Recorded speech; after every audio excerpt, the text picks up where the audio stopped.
first couple days so far? I've been impressed. We threw a lot at them.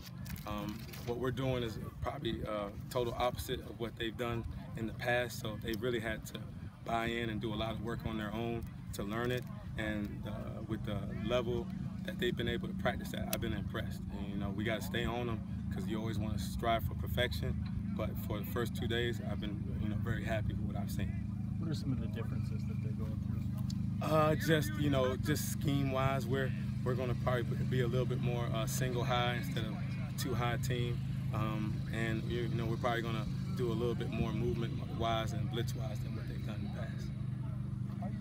Looks like Malik Dixon is sliding up a little bit. Looks like his body's gotten a little thicker. Yes. What are your thoughts on him? He was a kid when we came in. It was coming off of a labrum injury, and he still looked like a defensive back. But we knew we had some depth issues at linebacker, so he was a kid we challenged to start putting some weight on as his shoulder started getting healthy, and he's done everything we've asked him to do.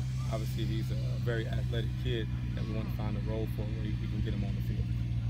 You obviously brought in some guys, but how the team that was here, how do they work or form with the defense that you're trying to install? And I will say that it's not just the defense that I'm trying to install. It's going to be a defense that fits their personality and fits what they do best. That's why I always, when people ask me, we're going to be multiple. What our strengths are, obviously you want to accentuate, and things that we might not be as good at, you want to make sure you can cover up and protect. So it's always going to be what they can do and what they feel most comfortable doing. So we've tried to carry over some of the things that they've done in the past that might be similar, so they see the natural carryover where it's a little easier to learn from. But we always say if the coaches are the smartest guys in the room when they get on the field, you got a problem because they're not on the field. We got to make sure we got some guys on the field that understand what we have to do. How nice is it to have so much starting experience coming back? I mean, just in the secondary alone, you have 99 total starts combined. I think it's unbelievable. Usually when you come in and it's a new coaching staff, that's one of the things you don't have. So I always look at it, there's no substitute for playing experience. You have kids that have actually been in the fire and have played in some big-time games. Their level of comprehension and their ability to adjust when things happen fast obviously go up. So we're thrilled about that. We a lot of times coaches say they'll always take experience over depth and talent sometimes because you know what you're going to get. Looks like another guy who's transformed his body is Macario Stanley. How's he adjusting to that new role? Well, he was a kid when we came in, was coming off of a broken ankle, and we just saw body type-wise, we knew he would eventually be a defensive lineman, so we went ahead and made that move. And he's still young. It's his first time actually playing with his hand in the dirt because he was recruited here as a linebacker.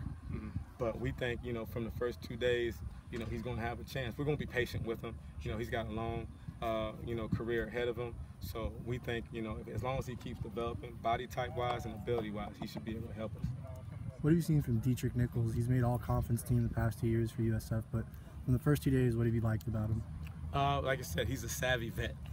There's certain things that you can talk about in the meeting room, but for a guy that's played, he understands formations, he understands receiver splits, he understands situational football better than a kid that hasn't. So when you're a veteran, you know when to take chances and when not to, and how to kind of bluff some things where you can show one thing but you're actually playing another. So we've been impressed so far in that regard. Obviously I have to go back and watch the video for the full second practice, but I know I've seen him make some plays, and with those guys out there, it's all about not giving up the big play, whether it's stopping a run or stopping a big ball. So we got to just keep focusing on that with him.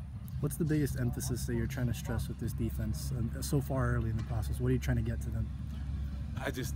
Where all 11 are on the same court. We want to make sure that everybody, when they take the field, everybody understands the defenses, they understand the strengths, and they understand the weaknesses, and they can play accordingly. And they can take care of each other.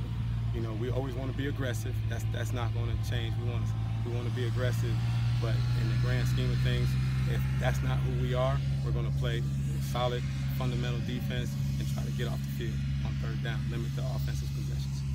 How can this offense help you guys? I mean, you're going to be seeing that for the next it's quite a while now. Yes, Will yes. it make you better? Do you think? Of course, the pace, of course. The speed? They have some outstanding players on that side of the ball. I think skill talent-wise, obviously I haven't been in the conference in 4 years, but I really do feel like skill talent-wise that we're going to get tested by some of the best in the conference.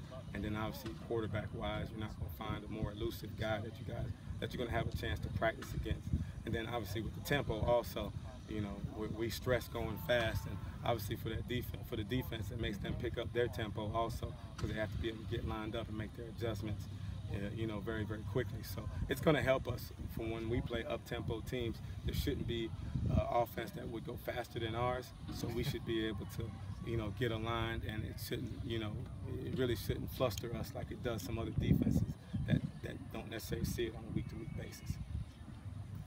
See a lot of the stuff that you guys are working with technique, especially tackling technique. I mean, how much is that going to help? Maybe, you know, small details of training guys, you know, your way. How much is that going to help down the road? And when you play defensive football, I've heard a lot of legendary coaches talk, and the two things that you know, some, like I said, Hall of Fame head coaches, I've heard several of them say football is blocking and tackling. So I mean, blocking is from the offensive side. So obviously on defense, the number one thing you have to stress is tackling. When all else fails, you got to be able to stop the guy from getting in the end zone. So that's always going to be a point of emphasis for us on the defensive side of the ball. It's going to begin and end with tackling, because like I said, that's the essence of football. They're going to try to block you to get them into the end zone. We got to be able to tackle when we get off blocks to stop them from getting in the end zone. So that'll always be a point of emphasis for us. Great. Thank you. Good. Thank you.